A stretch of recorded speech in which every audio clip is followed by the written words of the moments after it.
Hai hai hai hai.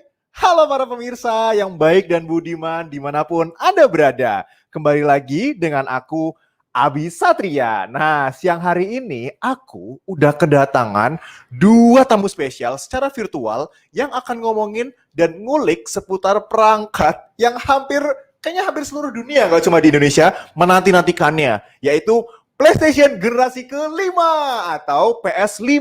Nah, hari ini aku menyiarkan langsung streaming ini dari rumah karena kita masih harus mematuhi aturan dari pemerintah untuk gak usah kemana-mana dulu. Tetap di rumah aja kalau nggak ada kepentingan yang sangat mendesak. Ya, jadi aku akan ngobrol langsung dengan dua orang narasumber. Yang pertama itu ada dari orang luar mana ya? Luar kota karena orangnya nggak ada di Jakarta nih. Ada dari Malang kalau nggak salah ya kotanya, yaitu Mas Ferry Pratondo. Nanti ya, abis ini akan aku naikin Mas Ferry-nya. Dia adalah seorang YouTuber dan juga entrepreneur. Dan yang kedua, narasumber selanjutnya adalah Mas Adit, atau nama lengkapnya itu Mas Aditya Widyatama. Beliau adalah seorang analis sertifikasi perangkat telekomunikasi di Direktorat Standarisasi Ditjen SDPPI Kominfo. Nah, sebelum kita mulai lebih lanjut, nanti di akhir acara aku akan infoin bahwa akan ada giveaway, yaitu untuk 3 pertanyaan terbaik akan mendapatkan mystery gift. Apa ya mystery gift-nya? Kece nggak ya? Pastilah. Tapi yang jelas mystery gift. Jadi rahasia ya. Nanti aku kasih tahu di belakang. Jadi pantengin terus. Dan ingetin juga ya buat drop komen kalian di live chat ini. Kalau misalkan kalian mau nanya ke tamu-tamuku nih ya, tamu virtualku. Mau nanya apapun itu, silahkan drop aja di kolom komentar, di kolom live chat. Nanti akan aku tanyain langsung dekengan ke narasumber aku dan langsung dijawab oleh mereka. Oke, kalau gitu, jadi selain kita akan ngulik PS5 nih, game-gamenya dan perangkatnya, kita juga akan ngomongin soal standarisasinya. Dan sebenarnya kenapa Kominfo harus menstandarkan perangkat ini gitu? Dan kenapa ada standarisasi dari Kominfo untuk perangkat PS5 ini? Atau mungkin perangkat lain juga? Nah, nanti akan kita tanya-tanya, termasuk prosesnya juga. Langsung aja aku sapa dulu narasumber pertamaku, Mas Aditya Widyatama. Halo, selamat siang Mas Adit. Selamat siang, Assalamualaikum semuanya. Waalaikumsalam. Apa kabar Mas Adit? Alhamdulillah baik. Gimana kabarnya Mas Adit juga nih? Alhamdulillah baik. Ini kayaknya kalau aku lihat-lihat Mas Adit sama-sama di rumah juga nih Mas. Wah iya, kebetulan ini kita lagi work from home. Work from home, siap. Iya, Tapi rapi siap. banget Mas. Sama kayak aku juga ya, di rumah tapi rapi banget nih kita pakai kemeja. Biar kelihatan kerjanya Mas. Oh iya benar. Oke, selanjutnya ada narasumber yang kedua, yaitu ada Mas Ferry Pratondo. Masuk Mas Ferry. Ya, halo semuanya. Selamat siang Mas Ferry. Selamat siang, assalamualaikum semuanya. Waalaikumsalam. Mas Ferry sehat? Alhamdulillah sehat Mas Abi. Gimana kabarnya? Alhamdulillah. Baik Kapan terakhir kita ketemu ya? Sebentar. Di Surabaya kayaknya Mas, waktu belum pandemi Mas. Iya. Udah lama banget Mas, ya. Mas Ferry ini di rumah juga, di mana nih? Di Malang ya? Lagi di Malang, lagi di toko. Oh lagi di toko, siap. Ya. Oke. Kalau gitu, jadi aku akan mengenalkan sedikit teman-teman Sobat Kom. Ini dua narasumber kece-keceku yang udah hadir, yaitu ada Mas Aditya Widyatama. Mas Adit ini adalah seorang analis sertifikasi perangkat telekomunikasi di Direktorat Standarisasi Ditjen SDPPI Kementerian Komunikasi dan Informatika atau Kominfo. Beliau, Mas Adit ini dari tahun 2016 sampai dengan tahun 2018 menjabat sebagai analis standar teknologi informasi dan pertama kali bergabung di Kementerian Kominfo itu sebagai staf seksi audit perangkat lunak Maret 2011 hingga 2016. Betul Mas Adit? Iya, betul. Betul. Siap. Dan juga Mas Adit ini masih single ya Mas ya? Enggak, sudah kawin, ya? Sudah menikah. Udah punya anak satu ya Mas ya? Iya, alhamdulillah. Alhamdulillah, siap. Dan selanjutnya Mas Ferry Pratondo ini adalah seorang owner, ya entrepreneur, YouTuber, seorang owner toko Abel PlayStation dari tahun 2008 sampai dengan sekarang. Dan Mas Ferry Pratondo ini juga adalah seorang content creator, channel YouTube-nya namanya sama Ferry Pratondo juga dari tahun 2016 ya Mas Ferry ya? Ya betul. Sampai sekarang ya. Dan juga manajer optik internasional mulai tahun 2003 sampai dengan 2008. Wow, luar biasa. Jadi dua orang ini yang nanti akan aku tanya-tanyain, yang akan aku ajak ngobrol buat ngulik PS5 atau PlayStation 5. Tapi sebelum mulai, Mas Ferry sama Mas Adit udah cobain main gamenya? PS5? Belum? Wah, belum. Karena emang belum ada ya di Indonesia ya? Memang Yang belum secara launching. resmi belum ada ya, belum launching ya? Belum Tahun launching. depan ya Mas ya? Ya, Januari. Januari. 22, tanggal 22 Januari Tanggal 22 Januari 2021 ya? 2021. Oh, tapi kalau global launchingnya udah kan ya Mas kemarin ya? Sudah. Tanggal berapa sih kemarin? 19 ya? Iya. Malah negara tetangga kita lebih Desember bulan depan. Kalau yang lain-lainnya seperti Jepang sudah bulan ini ya, sudah launching ya. Oh, oke, siap. Yaudah kita ketinggalan nggak apa-apa ya. Tunggu ya sebulan lagi kok ya. Iya. Sebulan, ya kurang lebih sebulan lagi lah tahun depan lah ya. Iya. Oke, kalau gitu Mas Adit, aku langsung mau tanya ke Mas Adit dulu deh. Boleh. Tadi kan aku udah ngomong nih di depan nih soal standarisasi perangkat ya kan. Nah ini kita ngomongin standarnya, standar apa nih Mas? Standar samping atau standar tengah nih? Waduh. Ya betul. Iya, Namanya nah, juga jadi, kan namanya juga kan standar ya, standarisasi. Iya. Jadi sebenarnya standarisasi perangkat ini buat apa sih Mas Adit?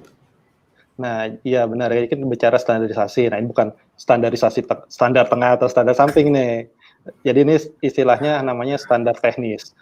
Jadi yang dimaksud di sini adalah standar teknis itu merupakan persyaratan teknis alat atau perangkat telekomunikasi yang disusun berdasarkan konsensus semua pihak, baik itu regulator, akademisi, kemudian manufaktur, dengan memperhatikan aspek perkembangan teknologi, kemudian elektris, keselamatan. Nah, terus kenapa sih ada tujuannya standarisasi? Yang pertama itu adalah menjamin keterhubungan dalam jaringan telekomunikasi. Yang kedua, mencegah saling mengganggunya antar perangkat telekomunikasi. Kemudian yang ketiga adalah melindungi masyarakat dari kemungkinan kerugian yang timbul dari pemakaian alat perangkat telekomunikasi. Nah, yang keempat itu adalah fungsi dan tujuan dari standarisasi mendorong berkembangnya industri, inovasi, dan rekayasa teknologi telekomunikasi nasional. Kurang lebih seperti itu, Mas Abi. Oke, siap. Wah, jadi ternyata itu tuh pentingnya dan kenapa ada standarisasi itu. Tapi Mas, aku mau tanya deh. Tadi kan Mas Adit ngomongin soal ya standarisasi A, B, C, D gitu. Tapi sebenarnya proses atau mekanismenya gimana sih? Oke, secara garis besar itu standarisasi bisa dipecah menjadi 3 bagian. Yang pertama tentu harus ada standar teknisnya dulu. Kemudian tahapan kedua adalah pengujiannya. Pengujian perangkat terhadap standar teknis tersebut. Kemudian yang ketiga adalah proses sertifikasi. Kenapa ada proses sertifikasi? Karena proses sertifikasi ini adalah bukti pemenuhan terhadap perangkat yang memenuhi standar teknis. Nah, sekarang saya mau membahas sedikit terkait tentang standar teknis. Tadi kan sudah saya sebutkan tujuan standar teknis itu apa. Nah, sekarang untuk formulasinya standar teknis itu kita susunnya bagaimana? Yang pertama itu kita bisa mengadopsi standar internasional ataupun regional. Yang kedua, kita bisa juga mengadaptasi standar internasional ataupun regional. Jadi kalau adopsi itu seluruhnya kita ambil, nah kalau adaptasi itu kita sesuaikan dengan istilahnya nasional, kebutuhan nasional kita. Kemudian yang ketiga itu bisa kita secara mandiri hasil pengembangan dari industri kita. Bisa juga itu nanti akan jadi SNI. Kurang lebih seperti itu. Oh, jadi cikal bakal SNI itu kayak gitu toh? Bisa juga salah satunya SNI seperti itu. Iya, bisa pengembangan. Tapi, Mas, atau gimana? Itu semua perangkat elektronik Mas yang distandarisasi itu? Nggak semuanya sih sebenarnya. Jadi kalau misalkan kita ngelihat ke Undang-Undang Nomor 36 tahun 1999 tentang telekomunikasi, terus juga sebagaimana juga diubah dalam UU Nomor 11 tahun 2020 tentang Cipta Kerja. Ya, jadi telekomunikasi juga termasuk di revisi di UU Cipta Kerja, Mas. Oke. Setiap alat dan atau perangkat telekomunikasi yang dibuat, dirakit, dan dimasukkan untuk diperdagangkan atau digunakan di wilayah NKRI wajib memenuhi standar teknis seperti itu. Jadi kan kita standar teknis. Nah, standar teknis tadi yang sudah saya ceritakan bagaimana proses penyusunannya seperti itu. Nah itu standar teknisnya itu, gimana mas? Jadi kan dari yang ada standar teknis tadi ditanya proses mekanisme seperti apa. Yang kedua itu berarti kita dalam tahapan pengujiannya, Mas. Nah, pengujiannya ini dilakukan terhadap standar teknis. Nah, saat ini kita ada kurang lebih 10 laboratorium uji dalam negeri yang dapat menjalankan pengujian untuk perangkat telekomunikasi. Selain lab uji dalam negeri yang sudah ditetapkan, ada juga lab uji luar negeri yang kita akui. Nah, list-list lab-nya ini bisa teman-teman lihat di website kita di sertifikasi.postel.go.id atau juga ngelink langsung ke ilab.postel.go.id. Nah, lab uji dalam negeri ini Mas ada yang salah satunya itu di bawah naungan Kominfo, yaitu Balai Besar Pengujian Perangkat Telekomunikasi. Itu masih berada di Dirjen SDPPI, di bawah Dirjen SDPPI, tapi istilahnya beda unit kerja dengan Direktorat Standar, tapi masih di bawah Kominfo juga. Seperti itu, Mas, kurang lebih. Oke. Balai uji itu yang mengujinya, terus kemudian distandarisasi oleh Direktorat Standarisasi ini gitu ya, Mas ya? Iya, betul. Tapi itu cuma perangkat kerasnya aja atau sama perangkat lunaknya juga, Mas? Hardware dan software-nya atau hardware-nya aja nih? Jadi kita tadi balik lagi ke undang-undangnya, kan dasar utamanya kita undang-undangnya kan ya Mas, tadi sudah disebut. Nah, untuk perangkat-perangkat apa saja yang wajib disertifikasi bisa dilihat di lampiran Peraturan Menteri Kominfo nomor 16 tahun 2018 tentang ketentuan operasional sertifikasi alat dan atau perangkat telekomunikasi. Nah, di situ ada daftar-daftar perangkat apa saja yang wajib memenuhi standar teknis. Kalau dilihat, nanti ada kurang lebih bisa kita kelompokkan menjadi 2 jenis lah paling gampangnya, yaitu perangkat yang memiliki fungsi radio frekuensi dan perangkat yang tidak memiliki fungsi radio telekomunikasi, radio frekuensi. Contohnya misalkan perangkat router atau switch layer 3, kemudian faksimil, walaupun nggak ada fitur radio frekuensinya tetap wajib memenuhi standar teknis yang ada. Nah, kalau yang paling gampang memang ya perangkat yang memiliki fungsi telekomunikasi dengan fitur radio frekuensi. Seperti misalkan ada Bluetooth-nya, atau ada wireless LAN-nya, atau ada Wi-Fi-nya, itu udah pasti wajib memenuhi standar teknis dan wajib dilakukan sertifikasi. Tapi tapi daftar yang di PM16 itu tidak mengikat ya Mas, walaupun di luar daftar itu masih tetap aja bisa dilakukan sertifikasi, karena kita mengikutinya ke fitur telekomunikasinya. Karena kan kita tahu perkembangan perangkat ini kan masif banget nih. Sekarang juga ada zaman smart home, ada lampu juga ada Wi-Fi-nya, terus AC juga ada Wi-Fi-nya, seperti itu, Mas. Oke. Mas Adit, nah kalau gitu langsung kita masukin nih, geser dikit ke PS5 yang tadi kita udah omongin nih, Mas. Kan kita tahu nih, PS5 udah global launching tanggal 19 November kemarin nih, Mas. Nah, walaupun baru di Indonesia ada di tanggal berapa, Mas Ferry? Kalau di Indonesia, Mas? 22 Januari. 22 Januari 2021 ya? Iya. Itu udah distandarisasi atau belum, Mas Adit? Atau udah diuji dan standarisasi atau belum? Sudah disertifikasi. Mungkin ini saya ceritakan sedikit terkait proses sertifikasinya ya. Tadi kan baru kita bahas sampai pengujiannya nih. Nah itu alur prosesnya gimana tuh Mas sampai misalkan si PS5 ini distandarisasi? Ya, siap. Ini sebentar saya coba share screen dulu ya. Boleh, silakan.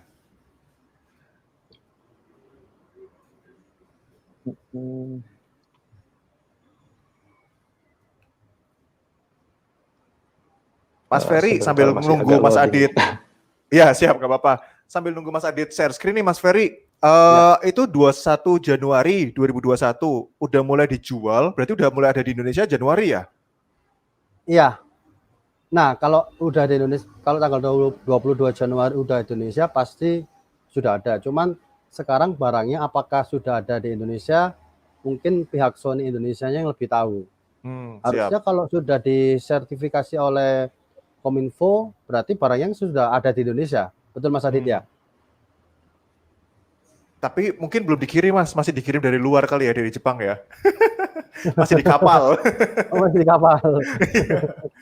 Jadi istilahnya kalau yang sudah nah itu dia, kita belum ngecek. Tapi izin untuk impornya istilahnya sudah ada, sudah ada sertifikatnya. Oh, gitu. oke. Siap, silakan Mas, boleh di-share screen.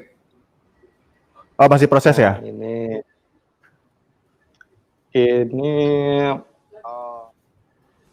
ini slideshow-nya udah muncul belum ya? Ya, udah muncul. Ya.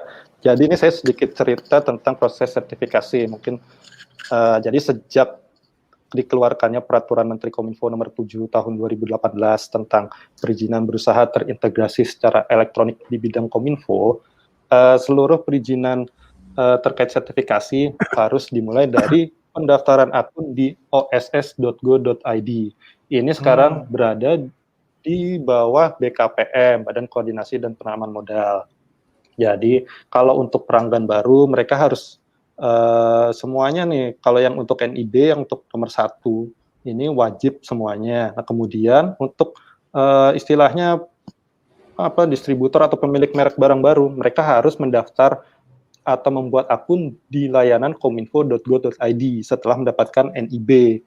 Nah akun yang didapat dari layanan kominfo.go.id baru bisa dipakai sebagai single sign-on di sertifikasi postel.go.id untuk memulai proses sertifikasi.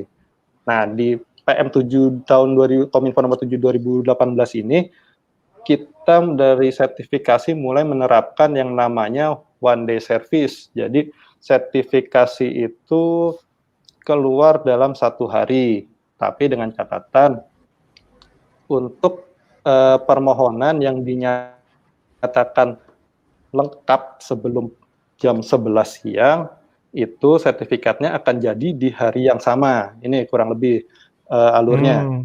Yang boleh melakukan sertifikasi itu adalah pemilik merek, kemudian perwakilan atau distributor, kemudian pabrikan Indonesia atau perakit. Nah, kalau tadi Mas Ferry sebut Sony Indonesia, itu berarti istilahnya perwakilan dari Sony Jepangnya. Jadi dia bisa disebut sebagai perwakilan di Indonesia. Nah, tadi kan saya nyebut yang one day service. One day service itu istilahnya jadi apabila misalkan contohnya tadi kan kita ngomongin PS5, berarti Sony Indonesia mensubmit seluruh persyaratan sertifikasi mulai dari istilahnya spesifikasi teknis, kemudian laporan hasil uji, tadi yang tahap standarisasi, yang tahap keduanya kan adalah pengujian. Nah, hasil dari pengujian itu kita menyebutnya sebagai laporan hasil uji. Nah, laporan hasil uji yang telah dimiliki Sony Indonesia itu termasuk sebagai salah satu persyaratan dokumen sertifikasi. Nah, itu nanti akan disubmit ke sistem kita di sertifikasi.postel.go.id.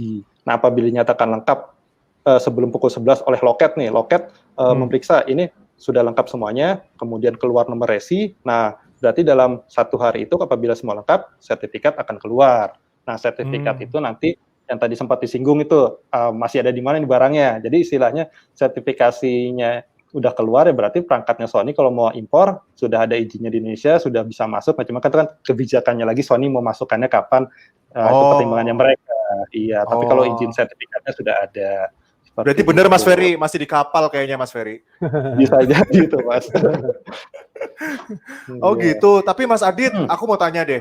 Pernah ini kan kalau kita ngomong soal PS5 sudah lolos uji dan lolos standarisasi ya dari Kominfo ya, dari teman-temannya Mas Adit dan Mas Adit sendiri. Tapi pernah nggak ada perangkat yang nggak lolos nih sama Kominfo, baik di uji atau mungkin di standarisasinya? Pernah nggak ada kayak gitu? Terus harus gimana tuh si perangkatnya itu? Ada juga sih pernah Mas, perangkat seperti itu. Tapi kan sebenarnya kalau misalkan kita ya mau nggak mau mereka harus istilahnya mendesain perangkatnya ulang lagi agar perangkatnya lolos uji. Seperti itu. Jadi kan misalnya kalau fungsi standarisasi dari sisi manufaktur itu adalah memberi jaminan kualitas atau mutu terhadap perangkat tersebut. Jadi kan lebih baik mereka sekarang mendesain diuji gagal daripada kalau misalkan mereka sertifikasi mereka tidak sertifikasi terus tiba-tiba jual di pasaran nggak ada sertifikat terus barangnya ternyata nggak bisa connect kemana-mana. Nah, itu kan istilahnya nama baik pasar mereka kan juga hancur istilahnya seperti itu. Berarti dengan fungsinya itu kita sertifikasi gagal di awal, tapi kan istilahnya nanti kalau misalkan dia mendesain ulang perangkatnya, kemudian akhirnya lolos uji, ya akhirnya kan mutunya terjamin, mereka dapat pasar dan masyarakat yakin kalau perangkatnya berkualitas seperti itu. Oh, oke. Selain soal pasar dan juga masyarakat tahu bahwa ini kualitasnya oke dari perangkatnya, tapi emang ada bahaya lain nggak sih kalau misalkan kita menerima sebuah barang atau mungkin perangkat dan itu belum tersertifikasi atau udah belum lolos uji dari Kominfo? Ada nggak sih bahayanya sebenarnya buat masyarakat? Ada nih, kita ambil contohnya sekarang yang paling gampang ini ya, kalau misalkan masa pandemi ini kan kita sangat tergantung sama internet nih. Ya. Nah, kebetulan di depan rumah saya itu ada tiang penyedia jasa internet tuh pas masa pandemi ya teknisinya warawiri lah istilahnya, masang narik kabel ke rumah-rumah. Nah, kita kan biasanya kan dapat namanya perangkat ONT yang terhubung ke fiber optiknya mereka, berfungsi juga langsung sebagai akses point, kita bisa connect ke internet. Nah, biasanya ONT bawaan mereka itu menggunakan frekuensi 2,4 GHz. Nah, ini yang standar banget biasanya. Nah, kemudian kan biasanya kalau misalkan entah gaming atau yang kebutuhan internet kencang, mereka menambahkan lagi perangkat access point atau yang biasa disebut kalau misalkan sekarang pemasarannya wireless router lah.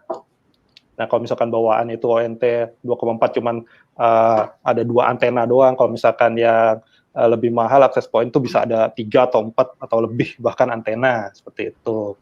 Nah, itu biasanya mereka sudah dual band yang 2,4 dan 5 GHz. Iya, betul. Nah, kalau di aturan kita itu di dalam Perdirjen SDPPI nomor 2 tahun 2019 itu mengatur terkait wireless LAN atau masyarakat sering menyebutnya Wi-Fi. Nah, kalau untuk di indoor, access point itu hanya diperbolehkan untuk frekuensi 2,4, 5,1, 5,2, dan 5,8. Tetapi kalau untuk access point outdoor, hanya diperbolehkan di 2,4 GHz dan 5,8 GHz. Nah, di dalam peraturan kita yang terbaru ini, ada kewajiban bagi perangkat access point untuk tidak membeli pilihan opsi country region. Karena kalau misalkan country region negara lain dibuka, itu ada frekuensi yang dilarang di Indonesia, tapi diperbolehkan di negara lain. Cuma kan Mas tahu nih pinter-pinter semua masyarakat Indonesia nih, kadang-kadang yang udah di-lock bisa di-unlock. Nah kayak gitu itu.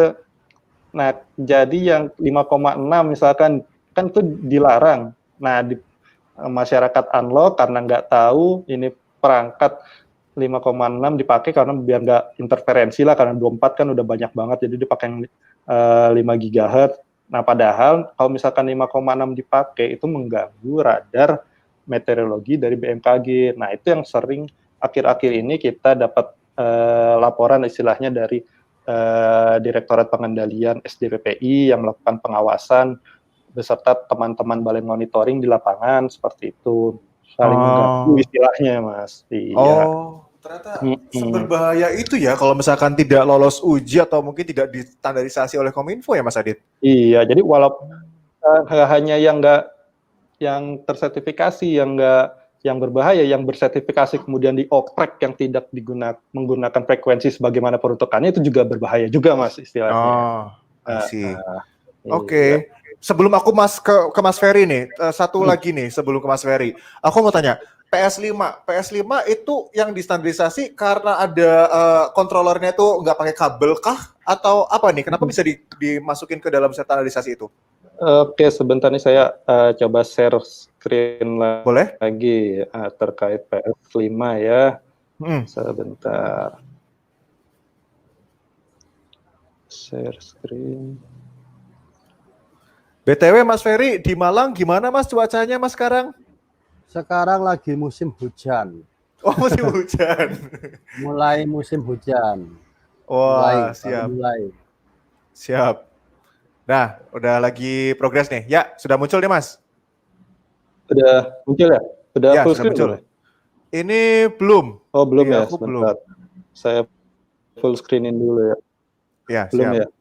Iya, masih agak lemot kebetulan. Ya, sudah full screen. Nah, sudah ya? Sudah. Sudah full screen saya. Sudah ya? Sudah ya? Oke, sip. Sudah. Nah, ini yang sertifikasi. Nah, mungkin Mas Ferry juga udah tahu dari lama nih. Teman-teman juga udah disertifikasi kan dari sejak 26 Oktober. Nah, terus kenapa tadi pertanyaannya apa sih yang disertifikasinya? Jadi kita melihatnya kalau dari sisi Direktorat Standarisasi itu agak berbeda mungkin dari yang dilihat dari Mas Ferry. Kalau Mas Ferry kan mungkin melihatnya kan ini CPU-nya bagaimana, kemudian grafisnya bagaimana, bisa support sekarang apa? 8K ya? Bukan 4K lagi ya? Nah, itu dia. Kita tuh di standarisasi nggak ngelihat itunya, Mas. Yang kita lihat itu adalah tadi sesuai dengan undang-undangnya adalah kan alat dan perangkat telekomunikasi. Jadi kita ngelihat fitur telekomunikasi dari perangkat PS5 tersebut. Nah, yang kita lihat adalah spesifikasi dari wireless LAN-nya dan Bluetooth-nya. Seperti itu. Nah, acuan yang digunakan ini adalah, acuan ini istilah untuk standar teknis. Jadi ini ada perangkat Sony memiliki fitur WLAN dan Bluetooth. Nah, diuji berdasarkan standar teknis apa. Nah, untuk Perdirjen SDPPI nomor 2 tahun 2019 ini mengatur terkait standar teknis untuk WLAN-nya. Kemudian untuk Bluetooth itu diatur dalam Perdirjen SDPPI nomor 161 tahun 2019 tentang perangkat short range devices. Nah, Bluetooth ini termasuk di dalamnya adalah salah satu perangkat short range devices atau SRD. Nah, dari dua peraturan ini, apa aja sih yang dipersyaratkan untuk disertifikasi dan harus diuji di laboratorium uji? Nah, jadi kalau misalkan tadi yang Mas pada mau nanya, ini perangkatnya udah ada apa enggak? Nah, itu ada tuh di balai uji, tapi nggak tahu sekarang udah dipulangin apa belum kan, istilahnya ke pihak Sony-nya. Harusnya sih udah sih, udah lama juga ini. Nah, yang diuji itu adalah radio frekuensinya, kemudian IMC-nya, dan electrical safety-nya. Kebetulan yang untuk ini pihak Sony Indonesia mengujinya di lab uji dalam negeri semua. Seperti itu yang kita uji, Pak Mas. Oke.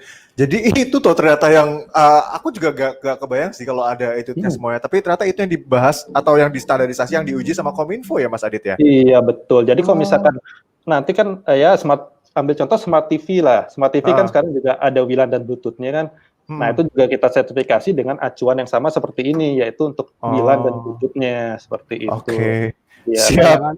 Bayangan saya itu semua gimana, Mas? perangkat yang diuji. Jadi mulai konsol hardware-nya, grafisnya, ternyata cuman Bluetooth-nya doang ya, Mas Adit ya? Iya, kita nguji acuannya berdasarkan fitur telekomunikasinya. Tetapi yang diingat kan Bluetooth itu kan baru sebatas radio frekuensinya aja ya, Mas. Berarti itu untuk poin nomor 1. Nah, tapi di dalam standar teknis itu ada juga electromagnetic compatibility dan electrical safety terkait kelistrikannya juga kita uji seperti itu. Bukan hanya frekuensinya aja, frekuensi hanya salah satunya saja. Oke.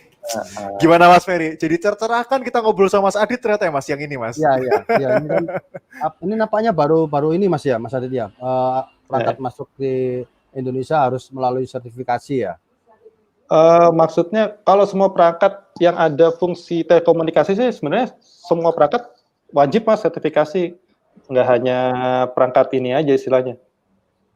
Kayak gitu bukan maksudnya nangkep ya? Maksud saya aturannya ini apa baru dimulai dalam beberapa periode ini gitu loh. Oh enggak, tadi kan saya sebutkan udah dari dasarnya dari Undang-Undang nomor 36 tahun 99 Mas, terkait tentang telekomunikasi. Udah lama juga Mas. Iya, udah 20 tahunan lebih lah istilahnya. Oke, siap. Jadi mulai dari PS3 Mas, PS3 mulai ada controller Bluetooth-nya itu udah sertifikasi. Kan yang baru ini kan baru terdengar gitu loh. Oh, harus melalui Kominfo dulu. Harus dites dulu, ini kayaknya baru-baru ini ya. Baru terdengar ya. Iya. Mungkin tapi ternyata udah lama banget ya dari 99 ya. Iya, udah lama. Siap. Oke, kalau gitu, gampang sekarang semua ngecek sertifikasi ya. Semuanya udah serba online ya Mas ya, datanya udah terbuka juga ya Mas ya. Iya, dari 2017 kita sudah full online. Siap. Terus nanti ada tandanya Mas ya, entah di boxnya atau di mesinnya, di konsolnya. Ada Mas, tandanya.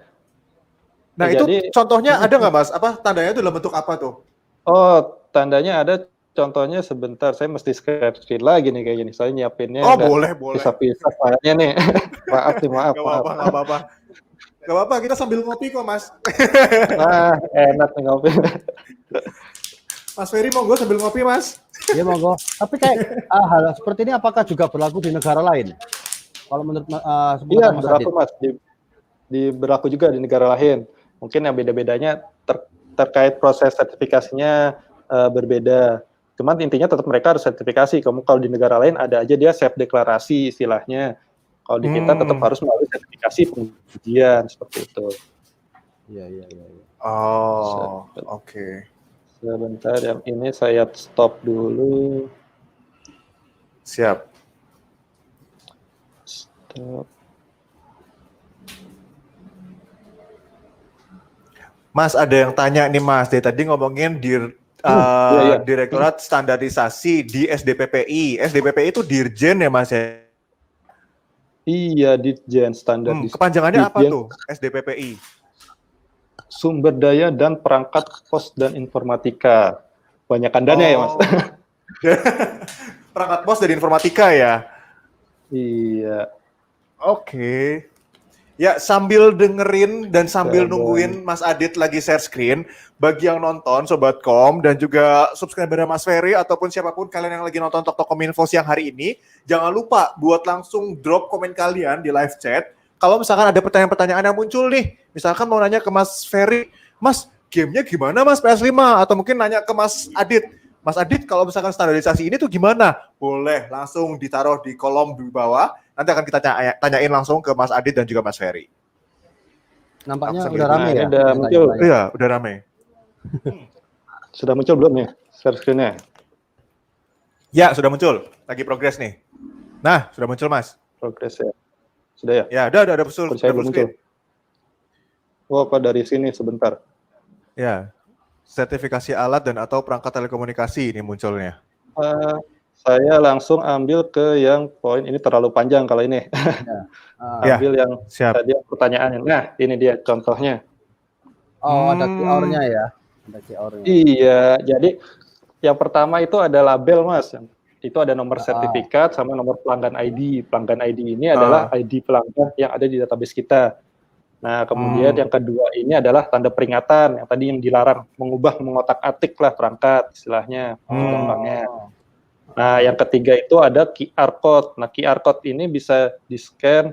Kita ada aplikasinya juga sebenarnya namanya Sirani. Itu bisa diunduh di Play Store dan App Store. Sirani itu panjangan dari sertifikasi perangkat telekomunikasi. Nah, itu dari apps itu bisa langsung di-scan QR code yang ada di kemasan, istilahnya kemasan produk, nanti langsung nge-link hasilnya di database kita. Ini loh perangkatnya, perusahaannya, yang pemilik sertifikat apa, merek model tipenya apa. Nah, itu semuanya muncul ada di sini. Seperti itu. Berarti kalau sudah ada nomor sertifikasinya, ada QR-nya, berarti konsol itu sudah aman buat konsumen. Insya Allah Mas, kalau itu udah aman. Ya? Ini contohnya kurang lebih yang untuk sertifikat seperti apa, QR code-nya apa, nanti di-scan langsung muncul nanti nomornya, benar apa enggak di database. Takutnya kan ntar nomornya abal-abal, ternyata tempelan ini ngasal banget. Nah, pas dicek ternyata nggak nge-link juga di database kita, nggak ada seperti itu. Jadi udah mudah banget sekarang untuk masyarakat mengecek perangkat tersertifikasi atau tidak. Kayaknya kemarin aku beli HP baru, ininya di kotaknya juga ada tulisannya SDPPI itu ini ya Mas ya? Iya, betul. Itu jadi nomor sertifikatnya ini nih yang di sini nih. Kelihatan nggak ada pointer yang paling kiri itu ada yang kotak yang ada nomor sekian-sekian garis miring SDPPI 2019 keluaran 2019. Nah, di bawahnya itu kode pelanggan ID adalah ID perusahaan di database kita. Oke. Wow. Oke, Mas Adit, thank you Mas, ini infonya oke banget sih buat para Sobat Kom di luar sana yang belum tahu soal standarisasi ini. Mas Adit, aku langsung dulu ya. Aku mau langsung tanya ke Mas Ferry nih, Mas. Mas Ferry, silakan. Mas, nih, Mas Ferry kan di channel YouTube-mu kan banyak banget ngebahas nih Mas, mulai PS apa aja tuh, review-review segala macam dari berbagai generasi. Nah, sekarang kan PS5 udah di depan mata nih kan, udah mau hadir nih. Global launching udah, di Indonesia ada tadi kata kamu 22 Januari 2021 ya. Nah, kalau dari kamu sendiri, menurutmu yang paling beda dari segi atau update game atau mungkin perangkatnya apa aja sih jadi beda dari generasi sebelumnya? Jadi PlayStation 5 ini menawarkan fitur-fitur ya atau mungkin grafis itu berbeda dari sebelumnya. Jadi mulai zamannya PS1, PS2, PS3, PS4 sampai PS5 itu selalu ada peningkatan. Dulu mungkin PS1 kita kalau main pakai TV tabung, itu gambarnya agak kotak-kotak gitu ya, gerakannya kaku. Kemudian mulai meningkat ke PS2. PS2 sudah agak lebih bagus tampilannya. PS3 itu sudah oke banget ya, sudah bisa mendukung HDMI-nya juga, bisa main ke TV LCD. Nah, kemudian meningkat lagi ke PS4. PS4 grafisnya lebih memukau dari PS3. Jadi sudah bisa support 4K di PS4 Pro-nya. Nah, itu peningkatan-peningkatan yang ditawarkan oleh Sony. Nah, sekarang keluar lagi PS5 dan yang diunggulkan pasti dari grafisnya. Grafisnya sekarang sudah 4K dan 8K. Jadi lebih wow lagi gitu, lebih real, kemudian lebih smooth. Jadi kalau kita main itu enak gitu, enak ditonton dan bikin betah. Tapi asal TV dukung ya. Ya, tapi kalau untuk 8K memang harus TV-nya harus support juga. Jadi gandeng gitu. Kemudian dari PS5 ini juga menawarkan kecepatan loadingnya. Jadi kalau sebelumnya kalau di PS4 loadingnya mungkin agak misalkan memunculkan game itu sekitar 8 sampai 10 detik, tapi kalau di PS5 ini menampilkan gamenya nggak sampai 1 detik udah keluar. Oh, oke. Ya, Tapi Mas Ferry, jadi, tapi ada nggak sih dari yang kamu tadi sebutin itu harapan atau mungkin ekspektasi yang nggak terpenuhi gitu? Ternyata, wah ternyata PS5 tuh kurang dikit lagi loh, kurang ini jadi perfect nih gitu. Ada nggak Mas Ferry? Nah, karena saya belum megang barangnya juga, juga belum memainkan barangnya, jadi saat ini memang saya belum bisa menilai langsung ya. Cuman kalau saya lihat yang ekspektasi saya itu dari model konsolnya, dari bodinya, yang mungkin sebagian memang agak bikin kecewa kan, itu barangnya gede banget. Bayangan saya mungkin di PS5 ini mungkin Sony akan mengeluarkan yang sudah slim ya, lebih slim, memang modelnya sekarang futuristik oke, tapi barangnya gede banget ya. Tapi kayaknya ini memang udah ciri khasnya Sony mulai zamannya PS1 sampai mungkin sekarang PS5 itu pasti keluar pertama tipe fat. Nanti generasi berikutnya ada yang tipe slim, mungkin nanti super slim, nanti kemungkinan ada pro. Biasanya memang Sony seperti itu ya, mungkin dia untuk apa ya, strategy market ya, strategy market. Jadi orang supaya beli terus. Cek ombak dulu nih ya, ini yang gede nih gitu ya. Nanti ada nih yang slim ternyata gitu ya. Ya, cuman itu aja sih yang agak di luar ekspektasi saya masalah bodinya itu. Pikiran saya sih udah kecil, udah slim, ternyata gede banget malahan. Iya, udah compact gitu ya Mas ya, kecil ya. Jadi buat dibawa kemana-mana gampang, misalkan portable gitu ya. Seperti itu. Oh ya Mas, aku mau tanya deh. Tapi kalau nanti PS5 udah ada di Indonesia nih, game-game PS4 gitu bisa dimainin nggak sih di PS5? Bisa. Jadi ini bisa ya? Bisa. Ini adalah salah satu fitur yang ditawarkan Sony di PS5. Jadi namanya backward compatibility. Jadi bisa memainkan 99%, hampir 99% game-game PS4 bisa dimainkan di PS5.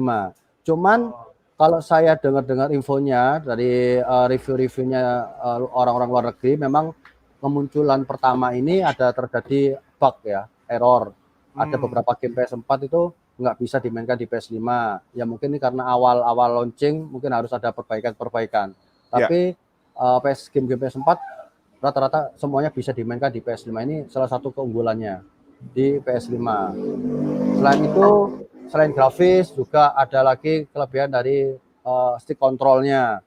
Stick controlnya kalau dulu mungkin cuman kita mainkan biasa aja, tapi kalau sekarang kalau kita main pakai stick controlnya PS5 itu serasa kayak kita menikmati gamenya tersebut. Jadi kayak kita benar-benar merasakan menjadi pemainnya gitu loh. Jadi ada namanya teknologi haptic feedback. Jadi kalau misalkan kita mainkan game mobil, misalkan kita main di jalan yang berlumpur, itu terasa kayak berat, sticknya agak berat. Nanti kalau misalkan kita jalan di jalan aspal, jadi ringan. Itu salah satu teknologi yang ditawarkan di PS5. Makanya PS5 sekarang jadi booming dan lagi heboh-hebohnya. Bahkan katanya udah habis. Katanya seperti itu. Katanya udah habis stoknya? Iya, Presiden Sony sendiri yang bilang. Tapi Sony sendiri mengupayakan nanti akan memproduksi terus. Oke, siap. Mas Ferry, ini kan ekspektasi harganya Berapa sih perkiraan kalau di Indonesia? Di Indonesia 8.800.000 kan ada 2 versi. Yang digital versi sama pertama, standar ya kalau nggak salah. Ya, jadi versi digital sama versi Blu-ray. Jadi bisa main Blu-ray sama digital itu 8.800.000. Yang satunya cuman digital version itu harganya 7.300.000. Jadi kalau digital version mau nggak mau kita harus mengandalkan internet. Nah, internet ini yang sebetulnya agak kita ragukan ya kalau di Indonesia. Betul, gimana Mas Adit? Masalahnya game yang harus di-download itu kalau kita beli di PlayStation Store kan harus di-download. Harus download dan gamenya tuh gede-gede banget tuh, 100 GB, 150 GB. Lah kalau dengan internetnya yang di Indonesia apakah mendukung gitu loh. Ini sebetulnya masih agak dipertanyakan. Tergantung paketnya sih Mas. Di rumahmu paketnya paket yang berapa mega? Berapa Mbps di rumah? Iya, di rumah cuma pakainya 1 mega ya. Kapan? Oke, Mas Ferry, harganya kan 8 jutaan, 7 jutaan itu ya, yang versi digital dan versi standar itu. Nah, kira-kira nanti orang-orang tuh bakal pada mau beli nggak sih kalau di Indonesia? Atau bahkan malah orang-orang pada pindah ke PS5 semua nih, PS4-nya nggak ada yang beli lagi nih, Mas Ferry, menurut pendapatmu? Pasti dibeli. Soalnya namanya game itu kan hiburan ya. Hiburan pasti tetap laku. Bahkan di saya sendiri aja sudah ada beberapa orang sekitar 2 bulan sudah pesen sama saya, sudah mau PO gitu. Saya rasa dengan harga segitu tetap dibeli. Soalnya orang Indonesia itu sebetulnya kaya-kaya. Sebetulnya kaya-kaya ya. Kaya. Di PS mampu ya, tapi buat yang lainnya ntar dulu ya. Oke, Mas Ferry dan Mas Adit, ini kayaknya bisa nih kita langsung masuk ke Q&A nih, karena kita coba lihat deh di pertanyaannya ini udah banyak banget nih yang pada tanya nih. Mas Adit sama Mas Ferry masih bisa lihat juga kan ya komen-komennya ya tuh di tab sebelah kanan. Wah, itu banyak-banyak banget. Oke, kita udah pick beberapa pertanyaan. Coba kita munculkan. Nah ini dia teman-teman di layar. Dari Mas Suprajito Suprakim. Berapa sih lama alur standarisasi? Apakah standarisasi PS5 di Indonesia dengan di negara lain sama? Wah ini kayaknya ke Mas Adit nih. Silakan Mas Adit. Iya, jadi kalau misalkan tadi alur standarisasi, yang lamanya itu mungkin di tahapan pengujiannya ya. Nah, di pengujian itu kan kita nggak tahu lot masing-masing balai uji seperti apa, nah sistem antriannya seperti apa. Jadi kan ada yang di paparan saya ada 3 item yang perlu diuji, yaitu RF, radio frekuensi, EMC, dan safety. Apabila misalkan sampel yang dibawa Sony Indonesia hanya 1, mau nggak mau itu harus bergantian diuji. Yang pertama di lab untuk diuji RF-nya, kemudian pindah lagi ke lab untuk diuji EMC-nya, pindah lagi lab lain untuk electrical safety-nya, karena sampai saat ini belum ada lab di Indonesia memiliki 3 kemampuan sekaligus secara lengkap untuk RF, EMC, dan safety. Paling ada 2 hanya untuk lab yang bisa untuk RF dan EMC seperti itu. Dan ada juga yang RF dan safety, tapi belum ada yang 3-tiganya. Mungkin kendala lamanya tuh di situ sih. Kalau untuk sertifikasinya sih kita kan tadi hanya 1 hari, yang penting hasil ujinya ada, kita akan keluarkan sertifikat dalam 1 hari seperti itu. Oh, oke. Yang penting tadi yang di bawah jam 11 tadi itu ya Mas Adit ya? Iya, jadi kalau misalkan di bawah jam 11 sertifikasi persyaratan lengkap hari yang sama keluar. Kalau misalkan dinyatakan lengkapnya setelah jam 11, besoknya pasti keluar sebelum jam 11. Oh, oke, siap. Bapak Suprajito Suprakim, semoga terjawab pertanyaannya dari Mas Adit. Selanjutnya aku naikin pertanyaan kedua nih guys. Pertanyaan kedua dari Bayu Triadi 23. Oh, ada 2 pertanyaan nih Mas Bayu nih. Yang pertama, apa sih fungsi dari standarisasi suatu barang atau produk yang baru keluar dari luar negeri, Mas Adit? Ini kayaknya Mas Adit juga nih Mas ya. Terus dan yang kedua, bagaimana sih cara menstandarisasi suatu produk agar lolos uji dan bisa dijual beli secara legal? Monggo Mas Adit. Ya ini fungsi dari standarisasi ini tadi sebenarnya yang di awal-awal kan kita sudah sempat bahas ya. Fungsi dari standarisasi itu apa aja, ada 4, biar dia bisa terhubung dengan jaringan. kemudian bisa istilahnya saling mengganggu, tidak mencegah saling mengganggu antar perangkat. Jadi kan frekuensi itu sudah diatur sesuai peruntukannya. Nah itu salah satunya tadi sudah kita beri contoh juga untuk WLAN yang di otak-atik itu mengganggu radar BMKG. Kemudian ada juga untuk melindungi masyarakat, contohnya dengan electrical safety itu yang terkait dengan kelistrikannya seperti itu. Kemudian juga standarisasi itu juga sebenarnya mendorong inovasi, Mas. Dan perkembangan industri industri telekomunikasi di Indonesia. Contohnya kalau misalkan untuk 4G kan dipersyaratkan TKDN. Jadi untuk perangkat yang ada 4G-nya kan sekarang udah banyak juga yang buatan Indonesia. Nah kalau misalkan kita di dalam standar teknisnya nggak ada TKDN, mungkin kita masih hanya impor-impor perangkat aja seperti dulu 3G. Kita kan sekarang 4G dalam aturan standar teknis terkait perangkat LTE, istilahnya long term evolution untuk yang masyarakat sebut 4G itu ada mensyaratkan adanya TKDN untuk perangkat handphone, komputer genggam, dan telekomunikasi. Itulah salah satu fungsi dari standarisasi. Nah, kemudian yang pertanyaan kedua, bagaimana cara menstandarisasi suatu perangkat agar lolos uji dan bisa dijual secara legal? Ya mau nggak mau mereka harus mendesain dengan standar teknis, kemudian diuji di perangkatnya didesain untuk lulus uji sesuai dengan standar teknis, ya dan akhirnya mendapatkan sertifikat agar bisa menjadi legal, istilahnya sesuai dengan undang-undang ya, seperti itu. Siap, padat, lengkap, jelas. Thank you Mas Adit. Pertanyaan selanjutnya, ini dari Mas Bayu. Terima kasih Mas Bayu untuk pertanyaannya. Pertanyaan selanjutnya nih guys, dari Rido Rahman, Rido Rahman nih, Mas Rido nih nanya, mengapa biaya harga perangkat elektronik lebih mahal setelah diedarkan atau dijual? Ini pertanyaannya ke siapa ya? Atau dua-duanya mau jawab boleh nih? Apakah karena pajak atau apa nih? Kok bisa ini? Atau gimana nih? Monggo. Atau dari Mas Adit boleh? Mengapa biaya harga perangkat elektronik lebih mahal setelah diedarkan? Ini maksudnya di reseller kali mungkin ya? Atau iya kayaknya mungkin. Ya, kayaknya lebih tahu Mas Ferry nih kalau kayak ini nih masalah harga nih. Iya nih. Gimana tuh Mas Ferry? Iya nih.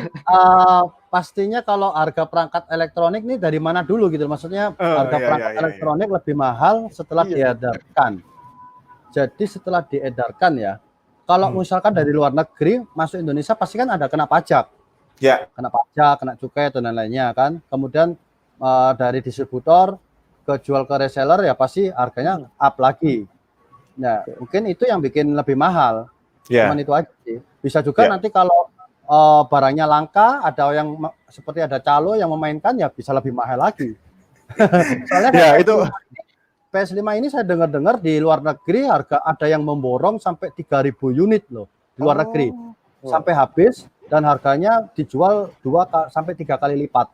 Nah, itu bisa jadi salah satu penyebab yang lebih mahal. Nah, itu dia tuh, bisa jadi sih.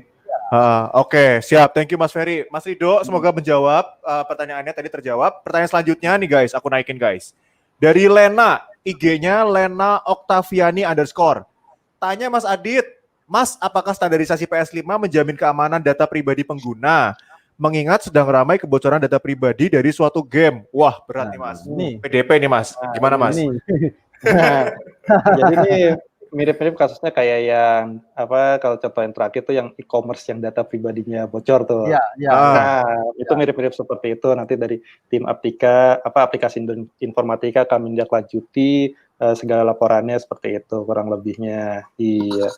Jadi istilahnya bukan wewenang di Direktorat Standarisasi, tapi ada tim di Kominfo sendiri yang lebih tepatnya di bawah Ditjen Aplikasi Informatika yang akan mengurusi seperti ini. Seperti itu. Ada Direktorat Jenderal lainnya ya Mas ya di Kominfo yang mengurusin ini ya? Emang ada ya? Iya, ada.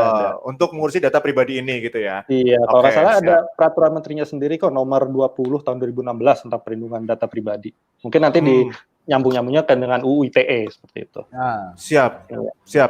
Paling itu Lena Oktaviani, paling nanti pas lagi main gamenya atau mungkin selain di PS5 juga ya, kita yang harus concern sendiri juga nih, apakah perangkat atau software ini atau aplikasi ini tuh meminta data pribadi kita atau mungkin meminta akses untuk kayak misalkan contohnya meminta akses untuk kontak, meminta akses untuk galeri atau bahkan sampai ke lokasi. Nah itu yang kita juga harus concern sendiri juga nih. Kita mau nggak nih nge-share ke sana dan lihat kira-kira misalkan aplikasinya dengan permintaan akses itu sesuai atau sejalan nggak nih dengan yang kita butuhkan dan yang sesuai dengan aplikasinya. Kurang lebih kayak gitu kali Mas Adit ya? Iya betul. Jadi istilahnya kalau kita kan biasanya kalau aplikasi itu kadang-kadang suka next aja tuh ada agreement-nya. Nah, sekarang kalau mau nggak mau itu harus dibaca dulu, walaupun emang panjang sih sebenarnya. Nah, itu bikin malah kita langsung next aja seperti itu. Siap. Oke, terima kasih Mbak Lena pertanyaannya. Selanjutnya ada Zotsemot Zomon Setia. Oh nih panjang namanya. @domestosnomos. Wah, siap. Kalau untuk produk PS butuh SDPPI. Bagaimana untuk produk seperti Xbox dan Nintendo yang di sini belum ada perwakilannya? Apa ada proses sertifikasinya? Wah, Mas Adit lagi nih. Gimana tuh, Mas? Bagus nih. Ini pertanyaan bagus nih. Ada Mas, ada. Jadi kan tadi yang di paparan saya sebenarnya kan ada dijelaskan siapa saja yang boleh melakukan sertifikasi. Itu semuanya ada di PM Kominfo nomor 7 tahun 2018 dan PM Kominfo nomor 16 tahun 2018. Jadi yang boleh itu pertama kan yang pemilik merek, kemudian perwakilan. Kalau Sony kan kebetulan perwakilannya ya Sony Indonesia. Nah, kalau kemudian ada juga distributor. Jadi kalau misalkan tidak ada perwakilannya, pihak distributor bisa melakukan sertifikasi. Jadi kewajiban sertifikasi tidak akan hilang walaupun tidak ada perwakilan perusahaan resmi, perusahaan pemilik merek di Indonesianya. Jadi yang melakukan sertifikasi adalah distributor yang akan melakukan importasi perangkat tersebut. Seperti itu. Oh, oke. Pertanyaan bagus nih Mas Ferry ya. Iya. Soalnya kan Nintendo kan memang kurang populer di Indonesia. Tapi ya memang perlu dipertanyakan juga masalah sertifikasinya. Tetap wajib selama mereka ada distributor resmi. Yang tidak boleh itu sekarang adalah importir umum yang tidak ada hubungannya dengan istilahnya Microsoft sebagai pemilik merek. Nah itu nggak bisa. Jadi tetap harus mereka menunjukkan nanti di persyaratan sertifikasi kita adalah bukti bahwa MOU kerjasama antara mereka yang menunjukkan bahwa mereka distributor resmi seperti itu. Mereka bisa mengajukan sertifikasi. Kalau importer umum, importer bener ya? Importir umum itu nggak bisa ya, kecuali kalau ada hubungannya langsung ke produsen ini gitu ya? Iya, betul. Nanti kita mensyaratkan MOU kerjasama sebagai distributor yang mereka berhak mendistribusikan perangkat di Indonesia, seperti itu. Oh, siap. Ibaratnya distributor resmi gitu lah ya, buat Indonesia ya? Oh, betul. Oke. Kalau dulu mungkin bisa, sekarang udah nggak bisa. Sekarang udah nggak bisa. Oke. Itu Mas Zotsemot Zomon Setia, ini namanya Mas Setia nih kayaknya nih. @domestosnomos pertanyaannya. Oke, terima kasih. Selanjutnya nih guys, aku naikin. Dari YouTube Putra Pramudita. Kalau PS5 yang sudah terstandarisasi, sudah terpasang stiker lolos uji, gimana dengan orang yang beli dari luar negeri dan nggak ada stikernya? Gimana kontrol dan legalitasnya? Oh iya, soalnya kayaknya beberapa udah ada yang beli dari luar Mas Ferry ya? Iya, ada. Dari mana sih Mas Ferry itu? Dari Jepang atau langsung atau dari mana Mas Ferry? Dari Jepang, kebanyakan Jepang sih. Jepang, Hong Kong, jadi mereka mendatangkan langsung dari sana. Oh maksudnya dibawa dari pesawat sendiri aja gitu ya? Beli di sana gitu ya? Bisa jadi seperti itu. Gimana tuh Mas Adit? Iya, jadi kalau misalkan masalah ini ada di PM Peraturan Menteri Kominfo nomor 16 tahun 2018, itu ada istilahnya dikecualikanlah persyaratan yang tidak wajib sertifikat. Nah, tapi ada catatan ini di bawahnya ini hanya istilahnya 2 perangkat CPE dan 1 perangkat non CPE. CPE itu adalah istilahnya gampangnya perangkat yang kita pakai. Kalau misalnya PS ini masuk perangkat CPE, tetapi hanya untuk keperluan sendiri. Jadi misalkan Mas beli di luar negeri hanya untuk keperluan sendiri itu tidak ada masalah. Tapi yang menjadi permasalahan adalah kalau misalkan kemudian itu dibawa untuk dijual, itu yang nggak boleh. Kalau misalkan toko-toko beli itu di luar nggak boleh, soalnya kan aturannya jatuhnya mencantolnya ke UU 36 itu kena pidana, dia memperdagangkan tapi belum ada sertifikatnya seperti itu. Bisa ya, bisa pidana 1 tahun maksimal 1 tahun, kemudian dendanya 100 juta kalau nggak salah. Itu ada di Undang-Undang 36. Ya. Oke, siap. Terima kasih Mas Putra Pramudita untuk pertanyaannya. Selanjutnya mungkin boleh dari Q&A kita sendiri nih, dari Mas Adit atau Mas Ferry, mungkin ada yang mau ditanya-tanya ini, mumpung kita lagi ngobrol bertiga gini nih, walaupun kita jauh-jauhan. Mas Adit di rumah, aku di rumah, Mas Ferry di Malang nih. Monggo, ada yang mau ditanya-tanyain mungkin Mas? Dari Mas Ferry ada pertanyaan buat Mas Adit kah mungkin? Atau yang belum terjawab atau apa gitu? Saya mau tanya ini, kalau misalkan masalah sertifikasi, ini ada juga pertanyaan dari titipan teman-teman. Apakah memang misalkan dari kita Sony impor ya dari Jepang sana misalkan 1000 unit, Jadi apakah 1000 unitnya itu harus dicek sertifikasinya atau sesuai standarnya, atau hanya satu aja, 1-2 buat sampel? Jadi ya tadi yang proses sertifikasi itu kan dilakukan sebelum proses importasi ya. Jadi yang mereka yang diuji itu adalah hanya cukup satu sampelnya saja. Nah, jadi satu sampelnya itu untuk tipe misalkan yang PS5 yang digital edition sudah keluar, sudah ada nomor sertifikatnya. Nah, nomor sertifikat itu bisa digunakan untuk seluruh 10.000 perangkat Sony PS5 digital edition tersebut selama 10.000. Iya, misalnya tadi Mas Ferry nyebutnya apa? Misalkan mau impor 1.000 atau 10.000? Nah, maksud saya memang ada kayak batasannya gitu, nggak ada ya? Oh, nggak ada batasannya. Yang penting merek, model, dan tipe dan perangkat model tipenya itu sama dengan yang tercantum di sertifikat. Itu bisa digunakan untuk impor. Iya. Oke. Oke, siap. Atau mungkin Mas Adit mau nanya ke Mas Ferry soal game-game, kayaknya rekomendasinya apa nih? Karena mungkin Mas Adit udah prepare juga nih kan, izin ke istri buat beli PS5 gitu. Waduh. Mau nanya aja nih, kalau misalkan YouTubers biasanya diundang untuk ini nggak sebelum launching PS5-nya nih? Menjual di bulan. Nah, gimana tuh Mas Ferry? Kemarin sih sempat ngobrol sama marketingnya Sony. Jadi kalau masa pandemi ini nggak tahu juga ya, apakah memang ada acara seperti itu, launching. Nah, yang jadi masalah karena pandemi gitu. Betul, pandemi. Kemungkinan nggak ada sih. Oh, kemungkinan nggak ada. Dan kemungkinan juga malah penjualannya diutamakan online.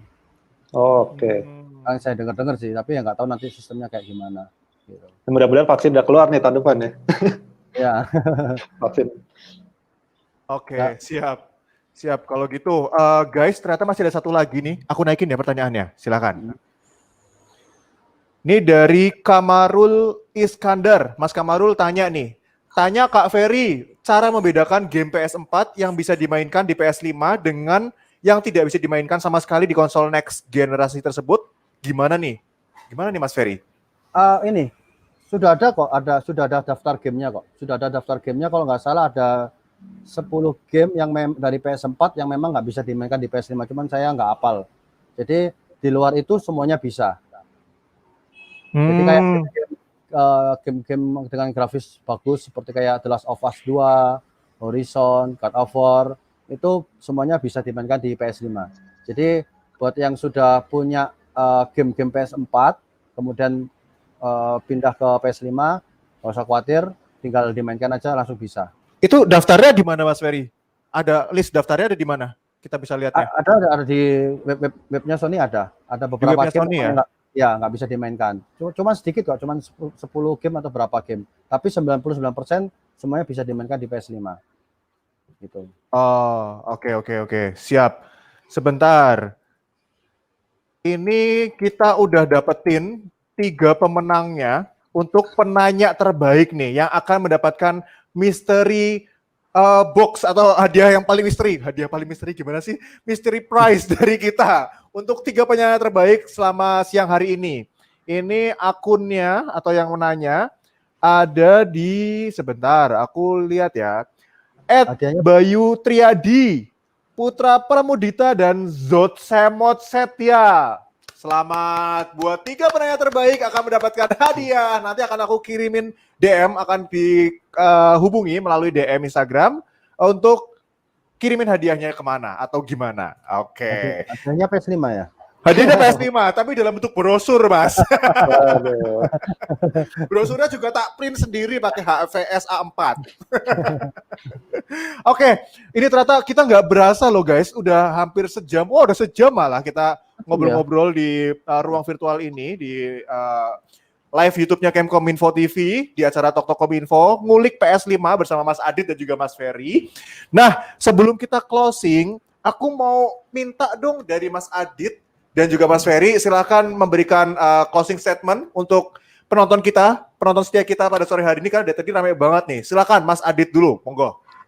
Oke, paling closing statement-nya bijaklah dalam menggunakan frekuensi radio, dan gunakanlah atau belilah perangkat yang bersertifikat. Caranya juga sudah mudah, mungkin itu saja sih.